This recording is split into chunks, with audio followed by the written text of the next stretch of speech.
لا إله إلا الله محمد رسول الله عليه صلاة الله وآله والأحبة. Assalamualaikum warahmatullahi wabarakatuh. Ia adalah salah satu tokoh Quraisy yang kaya raya. Namun jabatan dan hartanya membuatnya buta terhadap kebenaran. Dengan kerasnya, ia menentang dakwah Rasulullah SAW. Hingga budaknya yang bernama Bilal pun menyebutnya sebagai kepala kekafiran. Suatu ketika, Bilal bin Rabah pernah berkata, "Lebih baik aku mati daripada aku meninggalkan agama Allah."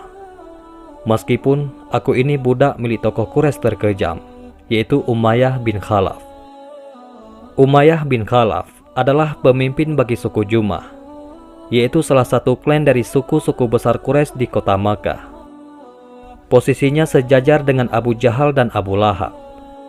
Keahliannya sebagai saudagar membuatnya dikenal sebagai seorang hartawan. Maka dengan jabatan dan kekayaan yang dimiliki, tak ada yang berani mengganggu hidupnya. Hingga saat datang tugas kenabian pada Muhammad SAW, disinilah percecokan antara suku-suku Quraisy mulai terjadi. Saat Rasulullah SAW mulai melakukan dakwah secara terang-terangan, Umayyah bin Khalaf serta pemimpin Quraisy lainnya merasa terusik. Mereka menganggap Nabi Muhammad SAW hanya membuat sensasi untuk merebut kepemimpinan Quraisy. Berbagai strategi pun diatur untuk menjatuhkan Rasulullah SAW. Umayyah pun mengusulkan agar melakukan penyiksaan terhadap kaum lemah. Berkatalah Umayyah, "Pendapatku, kita hina dia dan pengikutnya, sehingga mereka kembali mengikuti kita dan meninggalkan Muhammad. Aku mulai dari Bilal, yaitu budakku. Dia telah menjadi pengikutnya Muhammad bin Abdullah." Kemudian Umayyah menemui Sayyidina Bilal bin Rabah dan berkata, "Dari mana saja kau wahai Bilal?" Sayyidina Bilal menjawab, "Aku pergi menyelesaikan urusanku." Umayyah menimpali, "Sejak kapan kamu punya urusan? Kembali ke tempatmu. Kita lihat apa yang aku lakukan kepadamu besok." Dengan kebingungan, Sayyidina Bilal bertanya, "Ada apa rupanya? Apa aku melakukan sesuatu?" Umayyah menjawab, "Kau memang telah melakukan sesuatu. Cepat kembali ke tempatmu. Kita akan lihat apa akibatnya jika seorang budak melawan tuannya." Sayyidina Bilal berkata, "Aku tidak paham apa yang kau katakan wahai tuanku." Keesokan harinya, Sayyidina Bilal diikat dengan rantai dan diseret ke jalanan.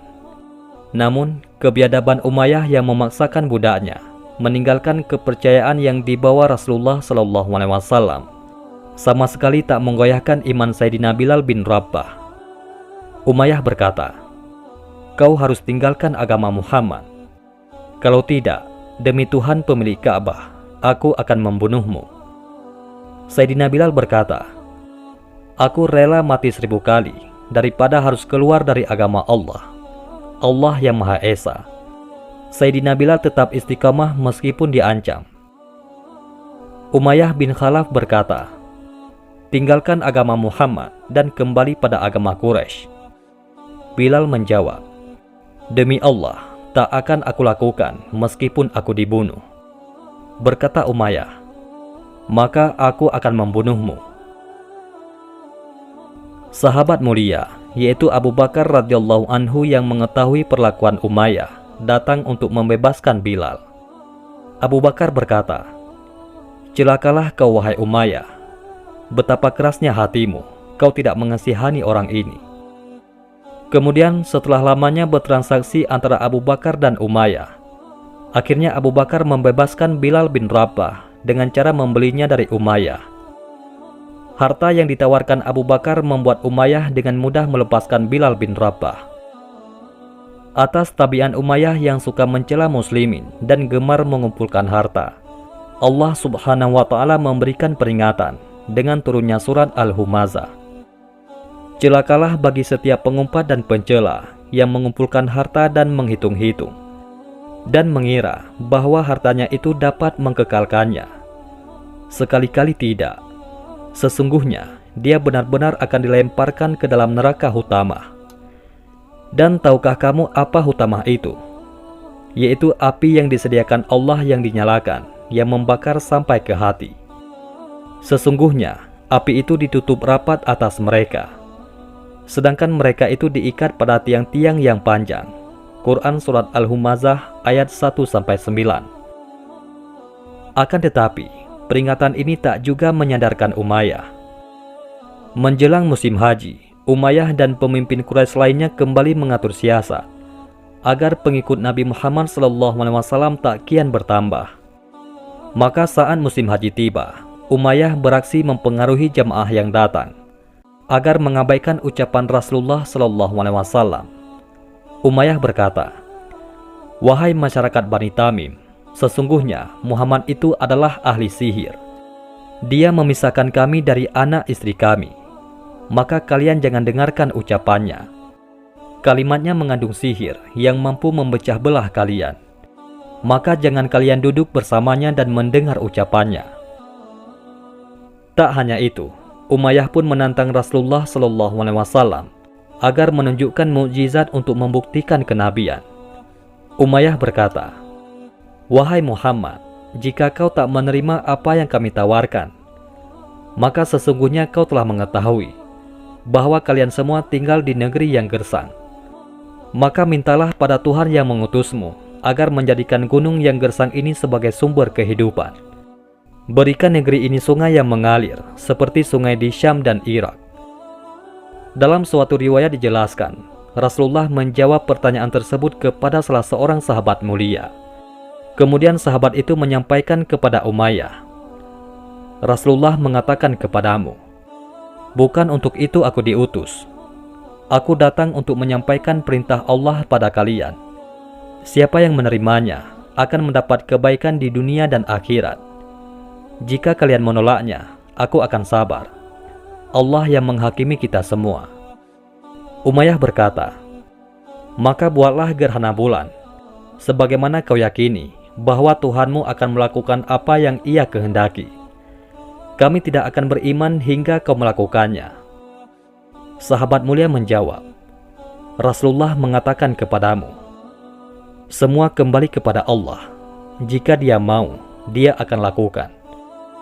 Apakah kami harus beriman pada malaikat, padahal dia adalah anak perempuan Tuhan? Demi Tuhan pemilik Ka'bah, kami tidak akan beriman hingga kau datang bersama Tuhanmu dan malaikatnya," ujar si munafik Umayyah bin Khalaf. Tapi Rasulullah SAW dengan tegas menolak permintaan Umayyah. Maka puncak kemarahan Quraisy terjadi di tahun kedua Hijriah. Saat itu kota Mekah mendapat kabar bahwa kafilah dagang mereka dimata-matai pasukan Muslim yang ingin mengambil kembali harta mereka. Seketika itu juga Abu Jahal mengerahkan 1000 pasukan untuk melakukan perlawanan terhadap Muslimin Madinah di Bukit Badar. Umayyah yang pernah mendapat kabar dari Rasulullah SAW bahwa dirinya akan tewas terbunuh, sebenarnya enggan meninggalkan Mekah. Tapi gengsinya dengan pemimpin Quraisy lainnya mengalahkan ketakutannya. Ia pun berangkat ke medan pertempuran Badar. Perang Badar menjadi saksi dari kebenaran ucapan akan terbunuhnya Umayyah. Meski jumlah pasukan Muslim hanya sepertiga dari pasukan Quraisy, mereka kewalahan mengalahkan pasukan Muslimin. Umayyah yang posisinya juga terjepit sempat mendapatkan perlindungan dari teman Muslimnya, yaitu Abdurrahman bin Auf. Tapi keberadaan Umayyah terlanjur diketahui mantan budaknya, yaitu Bilal bin Rabah. Kemudian Bilal bin Rabah menghunuskan pedangnya kepada musuh Islam yang selama ini menghina Rasulullah SAW dan merendah-rendahkan agama Allah Subhanahu wa Ta'ala. Akhirnya Umayyah bin Khalaf mati di tangan Bilal bin Rabah, orang yang dulu dianggap hina, orang yang dulu hanya budak yang tidak berarti di matanya. Sekarang dia mati di tangan orang yang dianggap hina di matanya. Begitulah Allah menghinakannya di dunia sebelum Allah Subhanahu wa Ta'ala menghinakannya di akhirat kelak. Wallahu a'lam bissawab. Ya Allah, hidupkanlah kami dengan iman, matikanlah kami dengan membawa iman, kumpulkanlah kami di padang mahsyar dengan iman, dan masukkanlah kami ke dalam surga dengan iman. Ya Allah, tetapkanlah kami dengan iman. Keluarkanlah kami dari dunia bersama iman, dan tundukkanlah kepada kami di antara bangsa jin beserta iman. Ya Allah, hindarilah kami dari cobaan dunia dan azab akhirat, kejahatan dunia dan kejahatan akhirat. Semoga Allah mengampuni dosa kami dan dosa mereka dengan rahmat Engkau, wahai Zat yang paling pengasih di antara para pengasih. Allahumma sholli ala Sayyidina Muhammad wa ala ali Sayyidina Muhammad